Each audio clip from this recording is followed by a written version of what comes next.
I wasn't supposed to be at that wedding. My roommate cancelled last minute, food poisoning from some sketchy taco truck, and suddenly I had this +1 invitation burning a hole in my pocket. The wedding was for my cousin's friend, someone I'd met maybe twice, and I knew exactly 0 people on the guest list. But it was an open bar, and I had nothing better to do on a Saturday night, so I put on my one good suit and drove to this venue in the suburbs, fully prepared to eat expensive food, drink free wine, and slip out before anyone noticed I was there. The ceremony was beautiful in that generic wedding way. The bride looked stunning. The groom cried. Everyone clapped at the appropriate moments. I sat in the back row next to an elderly couple who kept whispering loudly about how the flower arrangements must have cost a fortune. During the recessional, I noticed him for the first time. He was standing near the side exit, tall and lean, in a dark grey suit that fit him perfectly, with messy brown hair that looked like he'd run his hands through it a few times too many. He had this expression on his face, sort of amused and detached at the same time, like he was watching a movie he'd seen before. Our eyes met for just a second as I filed out of my row, and he gave me this tiny half smile that made something flutter in my chest. I looked away quickly, told myself I was imagining things, and headed toward the cocktail hour. The reception hall was one of those rustic barn venues that's been completely renovated to look rustic on purpose. All exposed beams and string lights, and mason jars everywhere.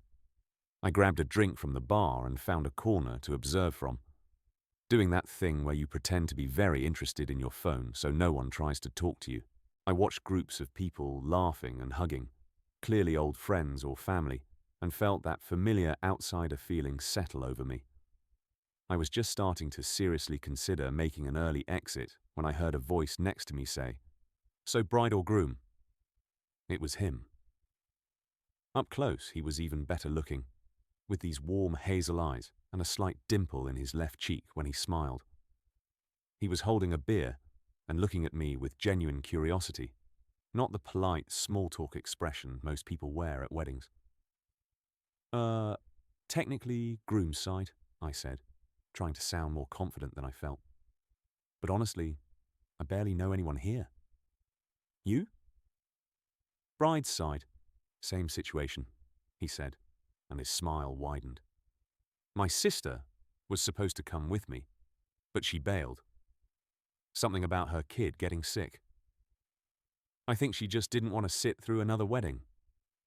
My roommate had food poisoning, I offered, and he laughed. It was a good laugh, warm and unguarded. So we're both the awkward solo guests who don't know anyone, he said. I'm Owen, by the way. Dylan, I said, and when we shook hands, his grip was firm and warm, and lasted maybe a half-second longer than strictly necessary. Or maybe I imagined that part. I was already hyper-aware of every detail about him, the way his jacket pulled slightly across his shoulders, the faint scent of his cologne, the way he kept eye contact when he talked. We ended up sitting together during dinner. The seating chart had us at different tables, but the venue was chaotic and no one was really paying attention, so we just grabbed 2 seats at a half-empty table near the back. We talked through the entire meal, one of those easy, flowing conversations where you lose track of time. He was a graphic designer, worked remotely for a tech company, spent most of his free time rock climbing and reading science fiction novels. I told him about my job as a physical therapist, about the elderly patient who'd recently beaten me at arm wrestling, about my failed attempts to learn guitar during lockdown. You seem like a guitar guy, Owen said, gesturing at me with his fork. I can picture it. Yeah, well, my fingers disagreed, I said. Turns out I have no musical talent whatsoever. Everyone has some kind of talent, he said. Maybe you just haven't found yours yet. There was something about the way he said it, looking right at me with those warm eyes, that made my heart skip. I took a long drink of wine to cover my reaction, suddenly very aware that I was noticing things I shouldn't be noticing. The way his lips curved when he smiled. the way his hands moved when he talked, the way I wanted to keep talking to him, keep sitting here in this corner of this wedding where we didn't know anyone, just existing in this bubble we'd somehow created. The speeches started, and we both turned to watch, but I was intensely conscious of his presence next to me. Our chairs were close enough that our shoulders almost touched. At one point during the best man speech, which was going on way too long and getting increasingly inappropriate, Owen leaned over and whispered, "I give it 2 more minutes before someone cuts his mic," and his breath was warm against my ear, and I had to concentrate very hard on not visibly reacting. After dinner, people started migrating to the dance floor. The DJ was playing that mix of top 40 hits and wedding classics that every DJ plays, and the dance floor filled quickly with tipsy guests ready to embarrass themselves. Owen and I stayed at our table, continuing to talk, but I noticed him glancing toward the dancing occasionally. "Do you dance?"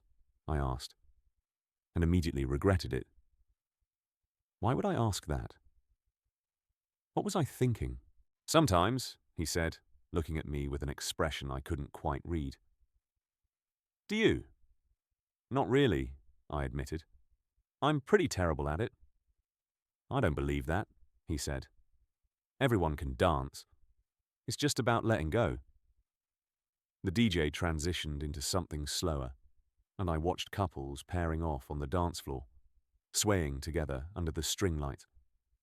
There was something romantic about it, something that made my chest ache with a longing I didn't want to examine too closely. "Dylan," Owen said, and there was something different in his voice now, something softer and more serious. "Would you want to dance? With me?" Time seemed to stop for a moment. I looked at him, at his open, honest expression, at the slight nervousness in his eyes that told me this question meant something, that I wasn't imagining the tension that had been building between us all evening. My heart was pounding so hard I was sure he could hear it. "Yeah," I said, my voice coming out quieter than I intended. "Yeah, I'd like that." We stood up and walked to the edge of the dance floor, away from the main crowd, finding a spot near the back where the lights were dimmer. I was suddenly very nervous, my palms sweating, my mind racing. I'd danced with friends before at clubs, at parties. But this felt different. This felt like it meant something. Owen turned to face me, and for a second we just stood there, looking at each other. Then he stepped closer and placed one hand on my waist. The touch light, but deliberate, and held out his other hand. I took it, my hand fitting into his like it belonged there, and put my free hand on his shoulder. We started moving, just a simple sway at first, finding the rhythm together. "See?" he said softly. "You're not terrible at all." "You're a good teacher," I managed to say, though my brain was mostly occupied with processing the feeling of being this close to him, of his hand warm against my waist, of the way we fit together. We danced in silence for a while, and I let myself relax into it, into the gentle movement and the closeness and the smell of his cologne. Around us, other couples swayed and turned, but I was barely aware of them. It felt like we were in our own world, just the two of us, moving together in the dim light. "Can I tell you something?" Owen said, his voice low enough that I had to lean in slightly to hear him. "Sure," I said, my heart racing again. "I noticed you during the ceremony," he said.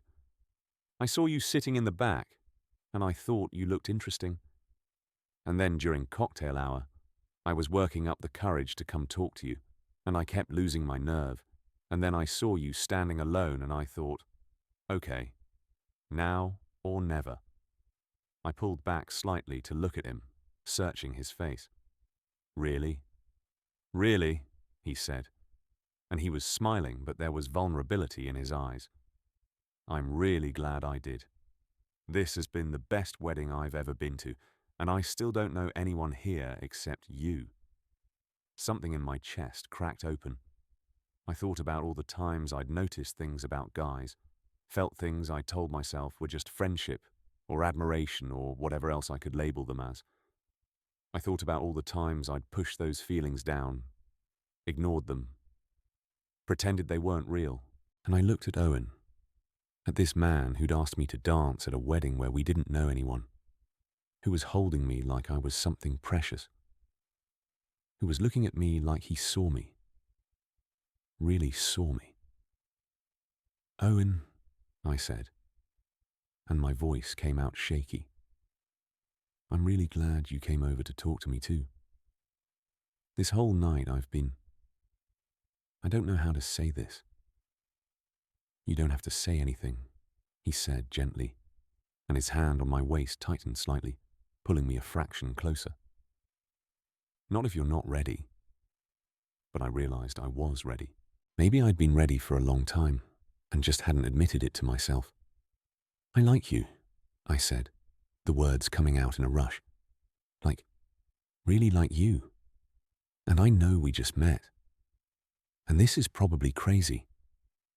But I haven't been able to stop thinking about how much I want to keep talking to you, keep being around you. And when you asked me to dance, I felt something I haven't felt in a really long time. Or maybe ever."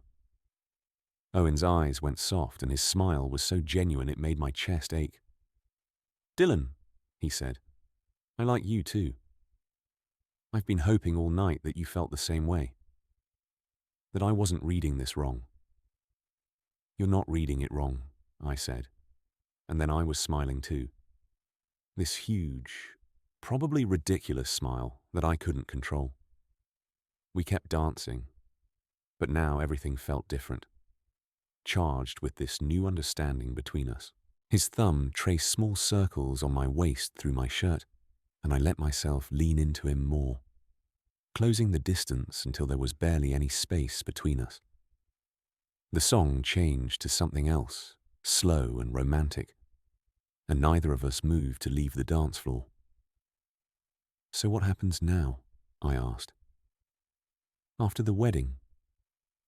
"Well," Owen said, "I was thinking maybe we could not say goodbye in the parking lot and never see each other again. Maybe we could exchange numbers. Maybe I could take you to dinner sometime, somewhere where we actually know why we're there." "I'd really like that," I said. "And maybe," he continued, his voice dropping lower, more intimate, "if you're comfortable with it, I could kiss you. Not here, not now, but sometime soon, when it feels right." My breath caught.